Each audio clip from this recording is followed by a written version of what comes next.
with going biblical with it, one of the last things that Christ told his disciples were, if you don't have a sword, sell your cloak and buy one. Yeah. And the sword back then wasn't just like a little, dagger type deal. It was actually, speaking of like a Roman sword, which was illegal for anyone to have unless they were in the army. Right. Not to say that Yes, the Romans were very strict on sword control. Exactly. Yeah. So that's one thing I like to throw out. You've got this story. A lot of people think just Jesus comes back and he just sort of snaps his fingers and just, a rainbow wave sweeps the earth and everything's renewed and restored. The scriptures say he comes back with a sword, not a magic wand. And I mean, you look at... You're right. You look at... Revelation 19, he comes back, he bursts forth from heaven, he's soaked in blood. Now, that's actually not the return of Jesus. Jesus has already returned. I don't fully understand. Is this picture, he's on a white horse. Whose blood is it? And most Christians will say, well, it's his blood or it's the blood of the martyrs. No, Isaiah 63 is the passage which Revelation 19 is built upon. And it says, Isaiah's in Jerusalem looking out toward Edom, which is down in southwest Jordan, northwest Saudi Arabia. Who is this robed in splendor coming up out of Arabia, out of the desert, out of Edom, out of Bozrah? And why are your robes soaked in blood? And it's Yeshua, and he responds and he said, it is I, speaking in righteousness, mighty to save.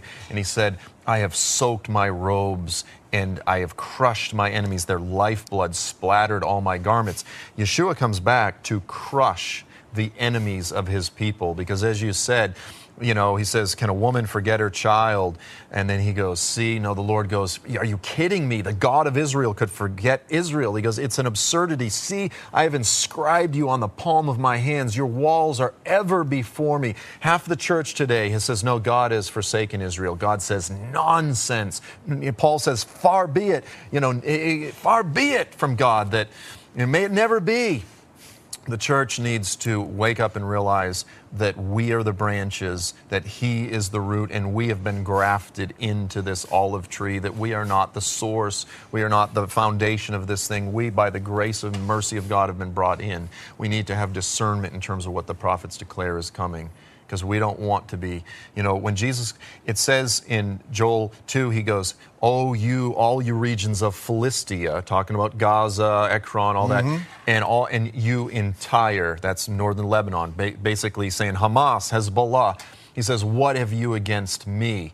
You've divided up my land. He goes, if you think you're going to pay me back for something I've done, I will swiftly and speedily pour it all back on your own head. The Lord takes a very political position. He comes back to defend Israel against the terrorist, hateful, those that harbor the eternal, everlasting hatred in their hearts, as opposed to his everlasting covenant. And God forbid that as a Christian who names the name of Jesus, of Yeshua, that we would be on the wrong side of that battle when he comes back.